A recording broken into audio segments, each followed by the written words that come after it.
A tip? I have a tip for you. Now, all of you at some point will decide the amount of tip that you'll leave is going to be determined by the service that you receive. Many of you will have a standard amount that you'll leave as a tip, regardless of the service.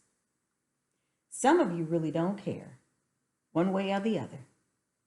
A few of you won't leave a tip whether you receive excellent service, terrible service, it will not matter. You're not leaving a tip. But each and every one of you at some point has had to make a decision. Will I tip or will I not? Today we're going to be talking about tipping, gratuity. One of my favorite pastimes in the world is people watching and evaluating customer service. I love to watch this, especially when there is a tip expected at some point.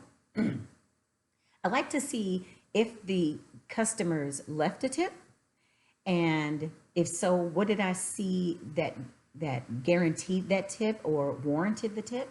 And if the customer did not leave a tip, what did they see that did not warrant the tip? Very, very interesting for me. According to my kids feel that no one deserves a tip. I think that has a lot to do with the fact that they are broke. They have no money, but their opinions still matter. Let's look at how this all started and where we got the tipping concept from. Now, the definition of a tip.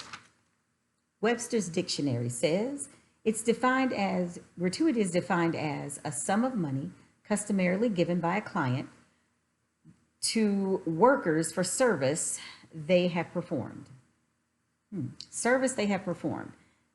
There's no specific thing. So that in itself can make it a little controversy. Okay? According to Splinter News, it's dated back in the European aristocrats in the 17th century. Rich Americans adopted the practice in the 1800s. Notice I said rich. That's going to come into play a little bit later. It was also a way that racist restaurant owners embraced tipping as a way of employing the freed slaves without having to pay them wages. That adds to the controversial part of it. Now that you've understood how this all began, let's try to talk about the when and the where. All right. Let's say that you walk into a restaurant and the greeter has a nice, beautiful smile.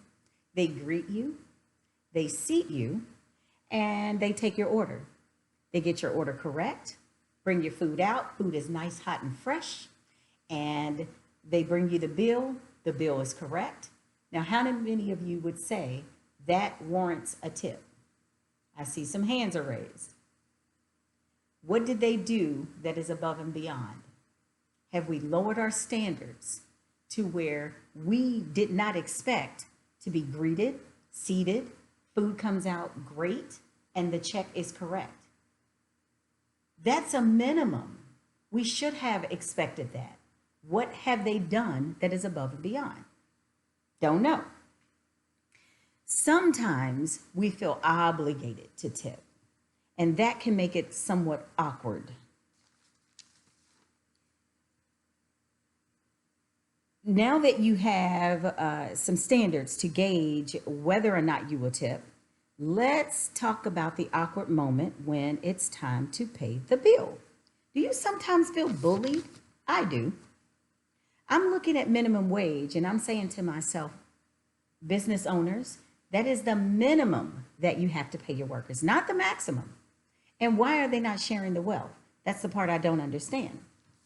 Well, the director of Food, Labor, and Research Center, Sarah Jararaman, says, how can poor Americans be expected to pay more for less?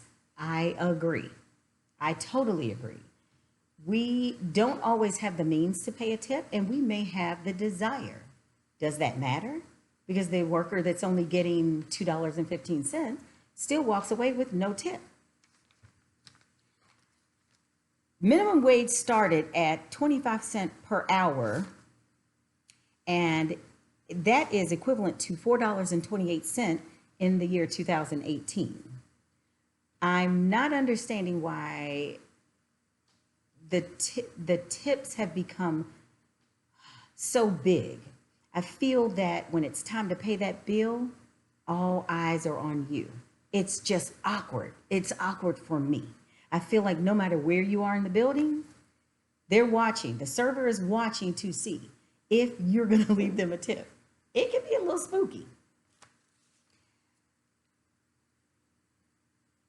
If the restaurant owners or business owners would take tipping completely out of the game, train their workers to give great customer service anyway, maybe, just maybe, they would still have the repeat service, and that would still let the business boom like you want it to boom, and you won't need the tipping.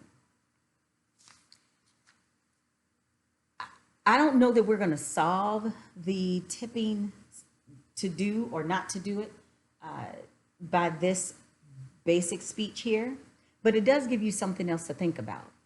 Why are we paying more for less? I don't know.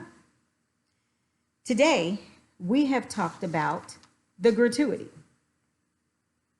We talked about how it all began, where it started, and how the Americans adopted it. We talked about the minimum standards that a lot of people will have. And just because you go to a restaurant and they serve you correctly, the food that you ordered, that you feel that should that you would require, that requires a tip. I don't understand why. That's the minimum you should have received. We talked about the awkward moment when it's time to pay the bill, whether you're going to tip or not. Is it going to be 10%? Are you going to do 20%? Who knows? Bottom line is you do what makes you feel comfortable. Tip if your heart desires and if you have the means to do so. I hope this helps.